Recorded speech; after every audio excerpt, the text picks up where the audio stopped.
Big Ten country after devouring Purdue. Munchie Lego and the Cincinnati Bearcats are ready for seconds. It's a football brunch in Champaign. Come and get it.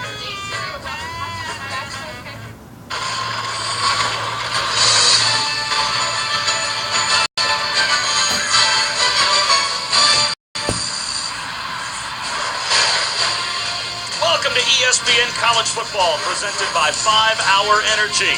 And welcome to Red Grange's old stomping grounds here in Champaign. It's Memorial Stadium, the site of the Bearcats on the road to take on the Fighting Illini. I'm Bob Wischusen here with Rod Gilmore. Quinn Kesnick will join us from down on the field in just a moment. It is steamy. We're expecting temperatures to go above 90 degrees, and that means well above 90, close to 100 degrees down on the field. And Rod Gilmore, the brand new head coach for Cincinnati, he has had multiple stops. The Riverboat Gambler, Tommy Tuberville. An impressive win last week against Purdue, now going for back-to-back wins against Big Ten teams to start off the season. Yeah, he's joined a respected program that has a chance to get off to a really good start, not a difficult schedule, and he's trying to make this a more physical team. A win here today would get them to 2-0 and a chance to be really, really good and help out Louisville with strength of schedule. Tim Beckman, on the other hand, boy, they're still looking for their first win over an FBS program in his tenure, 1 year plus. He's got a new offense, hoping that will bring a little bit more excitement to the Illini Nation. Cincinnati won the toss. They deferred their option to the second half. So the Illini will start with the football. D'Angelo Bentley, Miles Osei back deep to receive the opening kick, and we are underway here at Memorial Stadium. And Osei will take a knee. So Nathan Shieldhouse, who was terrific last week in a win over Southern Illinois, he's the Big Ten Offensive Player of the Week. Kansas City native that is trying to now resurrect a career that looked so promising as a freshman, injury-plagued, many different offensive coordinators that he's had to go through. This is his third as a player, and actually, with Bill Cuban taking over as the offensive coordinator, it's the sixth different offensive coordinator here at Illinois since they recruited Shieldhouse. Here's a little wrinkle, a little swinging gate action.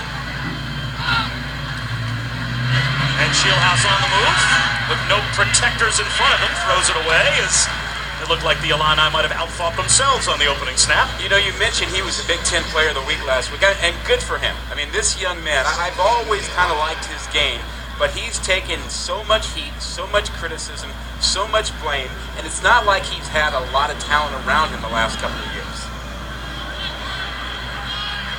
Already second down and 10 for an Illini team that was 119th in the country last year in yards. And also 119th in points per game. And Shieldhouse escapes the pocket. This is always what he has been able to do and do well. Scramble for a first down, a gain of 14. Well, he's an athletic guy, and using his feet has really, really helped him. I mean, when you let him get out of the pocket, he can be dangerous, but he's a guy that can create with his feet.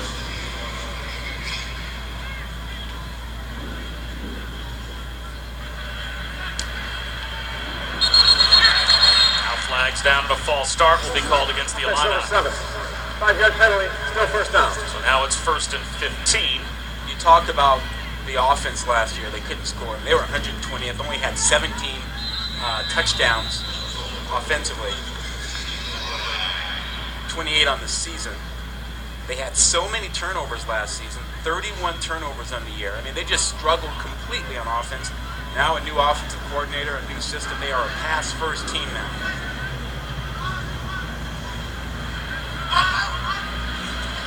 Very close to another false start. The officials might have let them get away with one. And now Josh Ferguson out of the backfield. Had his face mask grabbed. Still a gain of 7, and the late flag comes out. Personal foul. Face mask on the defense. 15 yards from the end of the run. Automatic first down. To me, it looked like the right tackle, Corey Lewis, backed up early. He could have called another false start and blown the play dead before it began. And yet it turns now into a 22-yard gain in total for the Illini. Yeah, and back to Shieldhouse. You know, you talked about his struggles. Accuracy was one, and confidence was another. He wasn't confident throwing the deep ball, and they've really worked with him on that now. And he'll take more chances now. Ferguson tries to bounce it outside and is dragged down. Brad Hara Didn't fall for the inside fake, and Shieldhouse was right on the hip of Ferguson. That's a loss of a yard. Yeah, you know, they didn't run the ball well last week. Ferguson was the leading ball carrier, leading rusher with 48 yards, 49 yards. But they are a pass-first team now.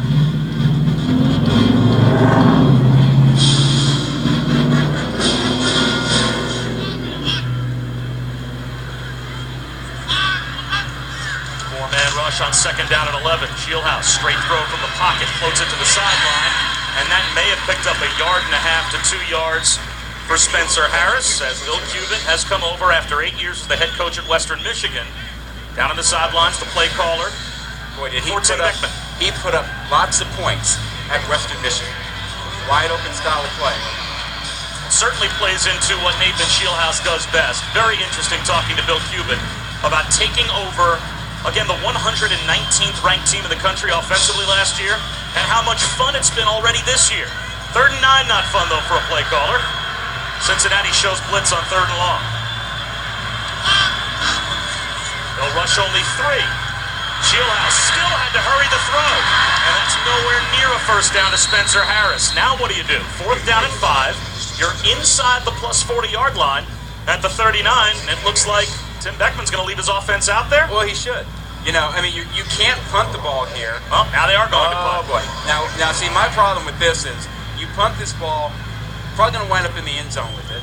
Offensively, you want confidence. You want to get a good start. You won 2 games last season. I see no reason why not to take a chance. At least, I'm a gambler in that sense. Well, Justin Duvernois, to make this decision pay off, has to get the ball at least inside the 15, if not inside the 10-yard line. And he will try and angle one to the corner. And this will go at about the 5. You got it. It will be officially marked out at the 6-yard line. So a good job by Duvernois to make the decision pay off. And when we come back, Munchie Lego, off a dual threat performance in the win over Purdue last week, takes the field. Munchie Lego is set to go, has his team at the line, inside the 6-yard line. The first offensive possession for Cincinnati, coming off of a 42-7 win over Purdue last week. And Munchie Lego has found a fan in Tommy Tuberville. And now a false start will be called against the Bearcats to begin. False start. Offense number 16. After distance to the goal, still first down. Well, Rod Gilmore last year, Butch Jones went back and forth between Lego and Brandon Kay. Brendan Kay obviously took over at one point when Munchie Lego started off the season hot as a pistol, then became a turnover machine. But Tommy Tuberville came in and put Munchie Lego basically in the driver's seat in fall camp to be the starter. That's maybe a yard and a half on first down to Abernathy as Mason Monhan makes the stop. I think you're right. I get the impression that Tommy Tuberville really likes Munchie Lego and that he likes his athleticism and wants to play him as much as possible. I think he felt like Butch Jones and his staff maybe pulled the plug too soon on Munchie Lego last year.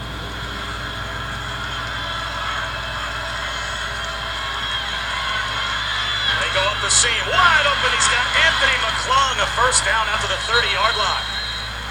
Gain of 25 yards, and one play gets Cincinnati out from underneath their own goalposts. Well, Munchie's always had the ability to run. Now he's gotten more comfortable in the pocket, making plays from the pocket. He has a strong arm, but that touch pass shows you how much he's developed the last couple of years. 2 tight ends on first down at the 30.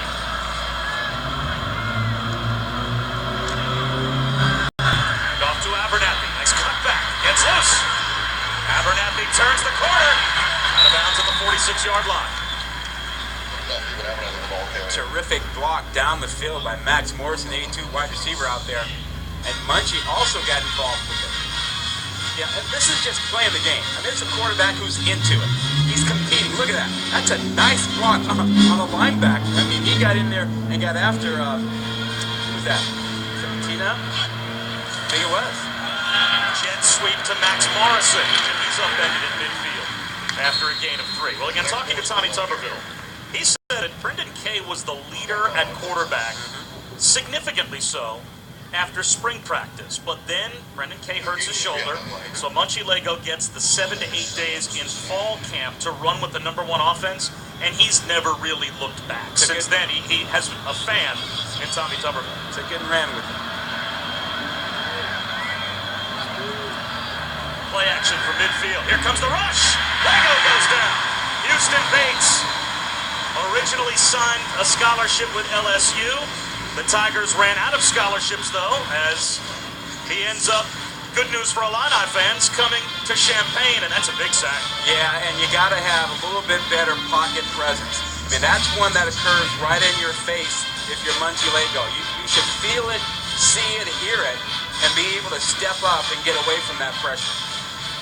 Now a chance for the Illini to get off the field on defense. 3rd down and 16. Flags down. Make it 3rd down and 21. 59. 5-yard penalty, still 3rd down. What, 3 or 4 of those already? 3 false starts? You probably have, what, 4 penalties already in this ballgame?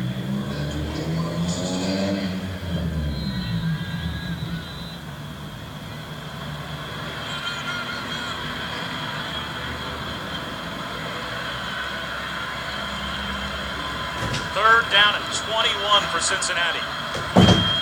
Obviously a must for the Illini defense. They will rush 3. They go under pressure as he throws to the sideline and just a little too far out in front of Shaq Washington. Houston Bates, only a 3-man rush. Got a hand on the shoulder pad of Lego. Houston Bates was the player the coaching staff for Illinois told us yesterday has to show up where the pass rush is concerned to have a chance with it. And he has, and they haven't used blitz to help him out. I mean, they've just let him go at it one-on-one, and he's made a couple plays already. That's a good stop for that young defense. John Lloyd was the backup all last year as the punter. Barely gets that one away. End over end, and a flag down.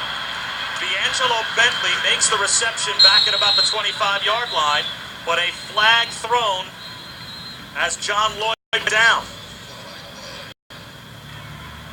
Running into the kicker. Number 9 defense. 5-yard penalty. Re-kick, 4th down.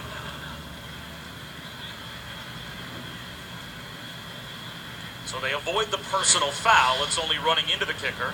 Obviously, the personal foul would have been a 1st down. You see, he was, I think that was Hull, wasn't it? That was Hull that came by, and the kicker still had his foot up, and he had time to get away from that. Now Cincinnati, timeout. So Cincinnati will, rather than re-kick or rather than play the down over again, the penalty will be assessed from the end of the run. So we'll step aside, approaching the midway point of a scoreless first quarter here in Champaign. ESPN College Football is presented by the makers of 5-Hour Energy. Take it after lunch. Be clear and alert for hours. And in part by Mazda and the Mazda 6. The U of I Horse Farm has been around since 1897. In addition to having a thriving horse breeding program, the UI Horse Farm has been home to research that's contributed to the knowledge base of equine nutrition, physiology as well. And You like the ponies? Rod Gilmore was amazing when we took him over there and gave the gentleman working at the UI Horse Farm $3 for a pony ride yesterday. You have never seen a happier guy than when Rod jumped up there. Love the ponies. Went 1 mile an hour around in a circle. It was a treat. Shieldhouse on 1st down. Sets up the screen, not much there. He wanted to go downfield and had to check down to Osei, and he had no blockers out in front. Zach Edwards comes up and makes the stop, and that's a loss of about 2. You know, this Cincinnati front 7 is pretty good, and it all begins in the middle with Greg Blair, 51. I mean, he's a prospect. There he is. He's a guy that goes at about 250 pounds, but can run. That's why he's a prospect. We've got multiple really good linebackers for both of these teams in this game today. And Todd McShay, I believe, is going to join us later on from the studio. He, of course, talks about draft prospects and some of the players we have in our game today, what their future might hold. Shieldhouse tried the belly option and had nowhere to go. He is bottled up by Brad Harrah and Marcus Aiken for a loss of 2 more. Now it's 3rd down and 13. Well, right now, this Cincinnati front seven is a lot more active than I think Illinois has expected or anything they've seen. They're getting great penetration. They're very quick, very fast. A little different than playing Southern Illinois.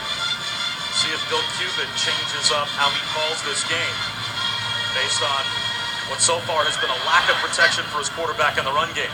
3rd down and long. 4-man rush. Shieldhouse, this time better protection. Again, underneath to Jose. Can he make it to the sticks? He does!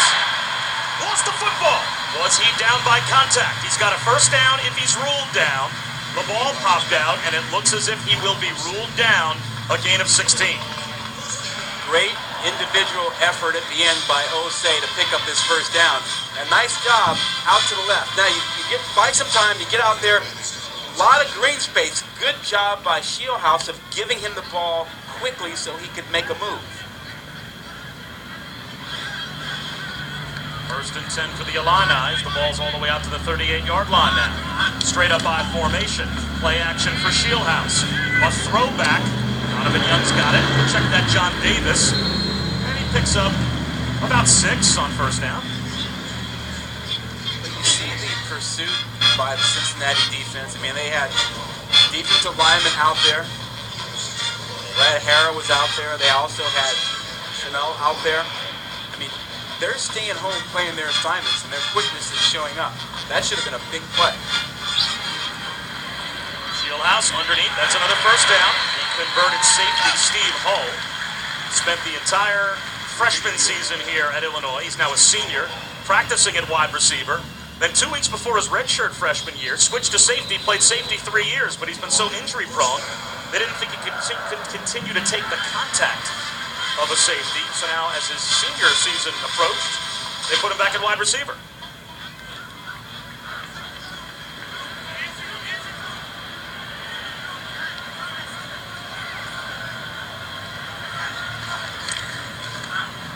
Shieldhouse looking for the home run ball.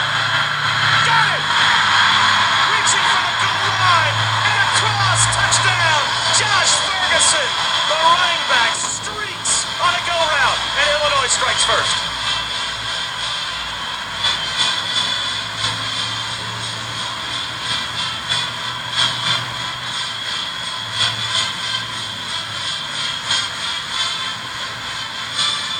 There's Ferguson right there. Watch him. Single coverage matched up against the safety. A mismatch.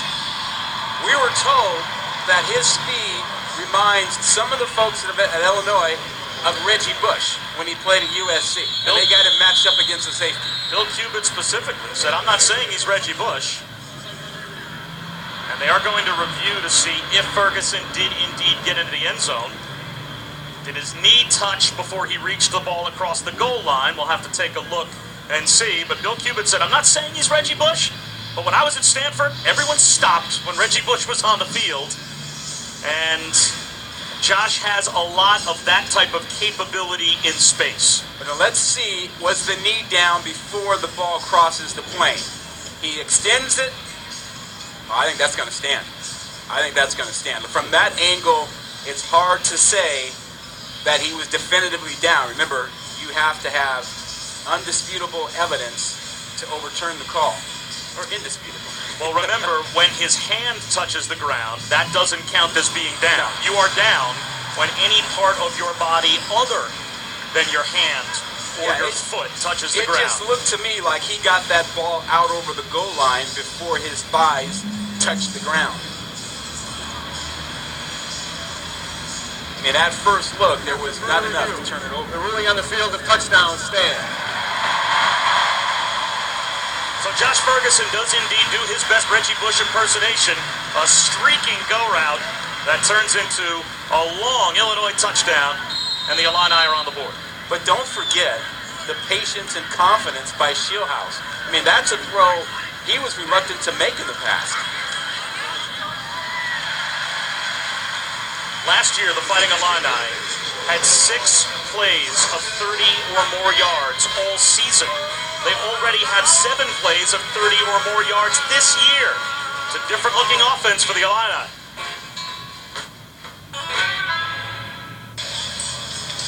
48-yard touchdown reception by Josh Ferguson.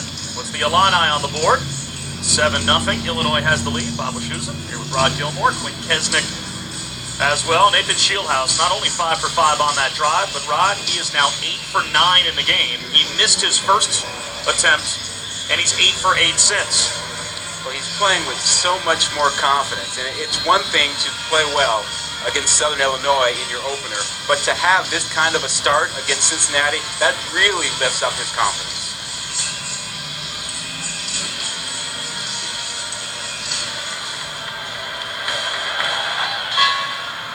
This kick will be returnable for Abernathy from the goal line. He gets hit at the 25-yard line.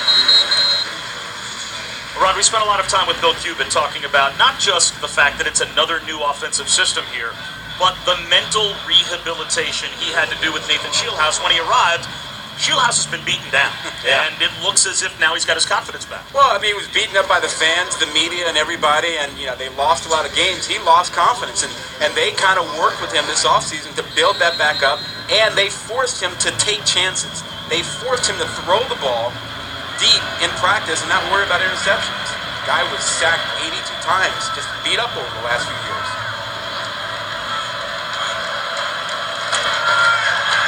Abernathy up the middle. Monheim brings him down after a gain of 3. Let's go back to Wendy Nix. Bob, thank you. A look at number 8 Louisville hosting Eastern Kentucky. Teddy Bridgewater, 5 for 5, 59 yards on his first drive, including that connection to Damian Copeland. And number 12 Florida facing Miami. Stephen Morris to Herb Waters, 7-0 this game on ESPN. Bob? All right, Wendy, thanks very much. Here in Champaign, Munchie Lego facing second down and a long 6. Already down to touchdown. 4-man rush over the middle.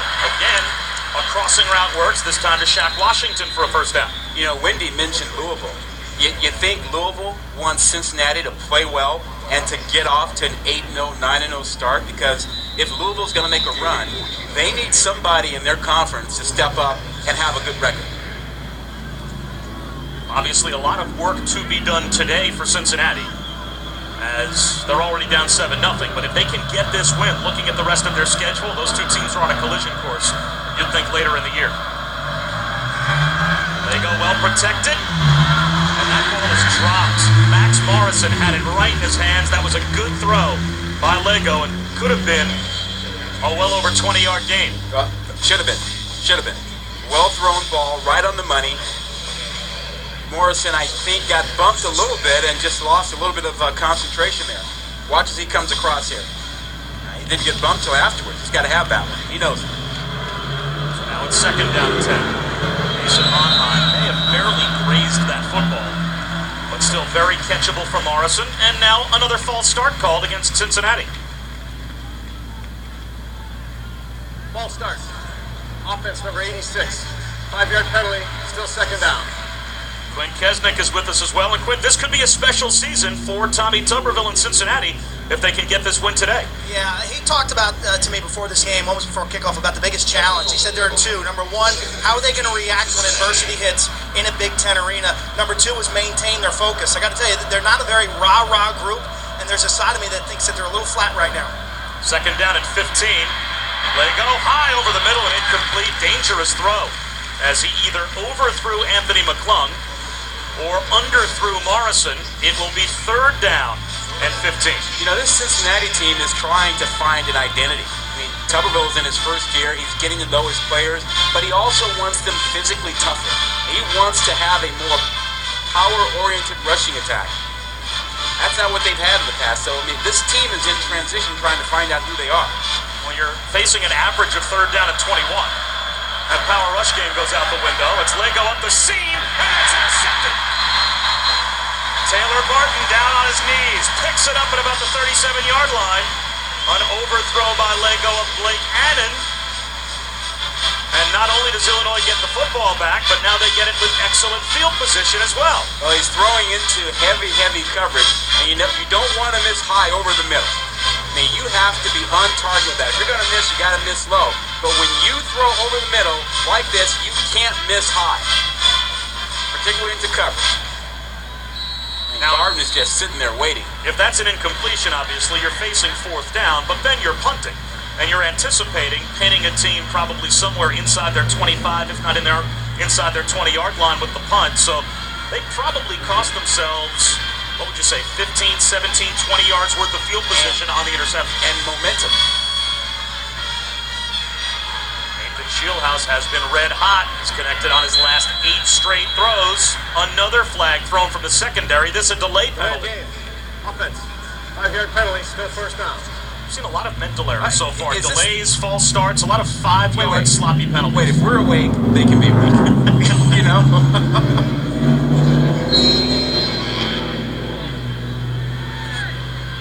Empty backfield on 1st and 15. And now Josh Ferguson comes back to help Shieldhouse.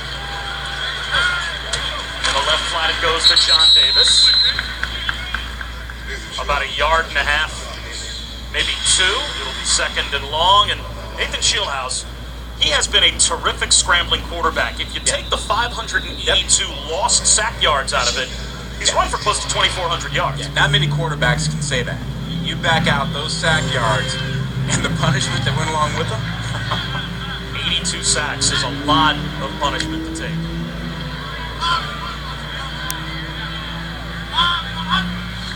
Here comes a blitz on 2nd and 14. Illinois picks it up.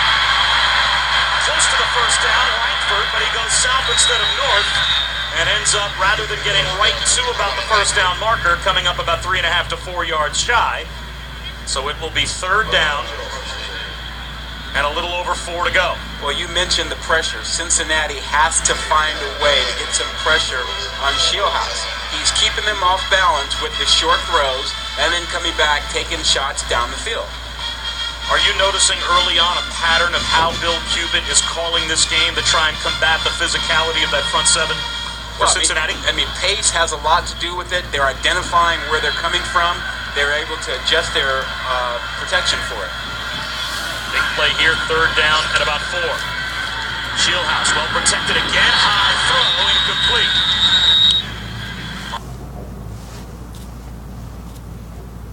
Incomplete.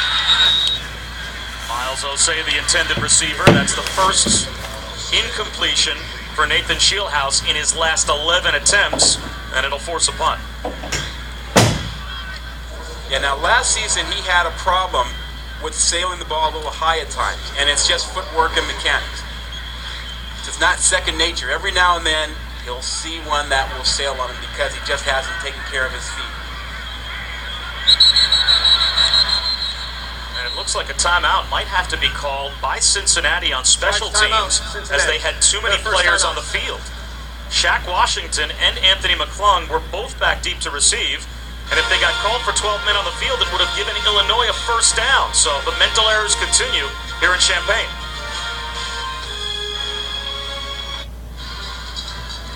For the 2nd straight week, Georgia involved in a game that might have national championship implications. South Carolina heads down to take on the Bulldogs. It's college football presented by Cars.com at 4:30 Eastern on ESPN. Jadeveon Clowney will be trying to track down Aaron Murray, who Rod Gilmore is already facing the slings and arrows after last week. I can't believe the amount of heat that Murray got this past week. Unbelievable. Line drive punt from Duvernois. Fielding it on the run, Anthony McClung. And boy, did he pay the price. Now close to the 30-yard line. Zephaniah Grimes there to make the stop on special teams. No matter where you flip the television set for football, college football, I heard guys ripping Aaron Murray, saying he can't win the big game and whatnot. It's like they expect him to play defense as well. I mean, 35 points he scored in the loss to Clemson and a bunch of points in the loss to Alabama in the championship game. He can't play defense too.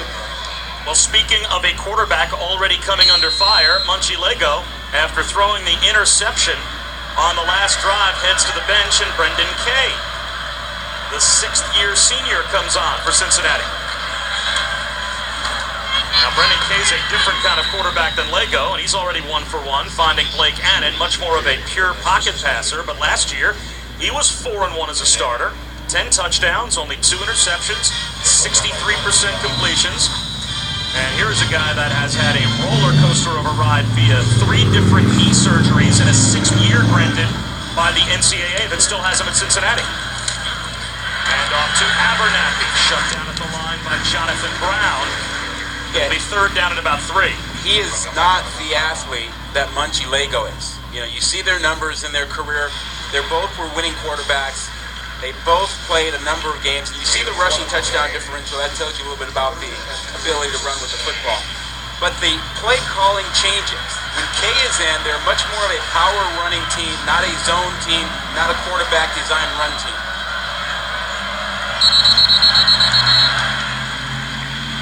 Another false start. Are you kidding? 5-yard penalty. Still 3rd down. Well, Tommy Tuberville told us that he really wants to make sure he has a clear-cut starter that everybody on the team knows will be the guy going forward by the time they open conference play against USF. He says the quarterback has to be the leader of your team. He is the guy that runs the Army, and that the defense even has to feel as if the offense has the right guy at quarterback. So here's a chance for K, 3rd down and 8. He tries to get in the pocket, breaks a tackle, and then goes down, scrambling forward for about 3 yards. Again, Jonathan Brown was there. First man to put pressure on Brendan K. How do you feel about taking Munchie Lego out right after throwing a pick? Well, last week, Lego carried the offense for the most part. Brendan K was 4 of 5, but 42-7, you're beating Purdue. You can play both quarterbacks in that game. Now you're down 7-0 in the first error that Lego makes. I'm just saying, quarterback switch. If you've got a quarterback competition and you're going to play them both, no need to pull him out right after a pick. It sends a message that maybe you don't have confidence or you might be panicking a little bit. End over end kick. D'Angelo Bentley gets a block and now turns on the speed. Great return by D'Angelo Bentley. Close to midfield before he's finally brought down. 24-yard return off of a 44-yard punt. Let's go down to Quinn. Illinois offensive coordinator Bill Cubit was extremely disappointed with his wide receiver core. Annoyed at the delay of game penalty. If you remember the first down, he didn't love the route on 3rd down. He went after the guys pretty seriously. He said, you got to win. You can't be jogging around. You're too tentative. Stop playing slow. And yet the quarterback switch is the way that Bill Cubit, as Shieldhouse tries to get out of the pocket and flips it down the sidelines and out of bounds. Well, he wanted the big play. If his receivers pick up for Shieldhouse. He wanted the big play. Didn't get it there. And a nice job of just throwing the ball away and coming back on 2nd down. Now, Cubit has done a nice job of keeping this defense kind of off balance with the short, dinky passes and then taking shots down the field. But the key is protecting Shieldhouse. So we've got wide receivers upsetting their offensive coordinator on one side. On the opposite sideline, already a quarterback switch for Cincinnati. And we have yet to reach the end of the first quarter.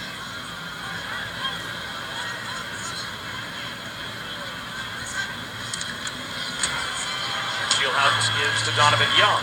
There's Blair. There is Blair. You know, he was standing up between the A-gap right at the beginning, between the guard and the center, kind of showing a blitz. Didn't come at all, but just took on the guard right away, got off the block, came in and made the play. I mean, that's why he is considered a prospect. And that should take us to the end of the first quarter. So one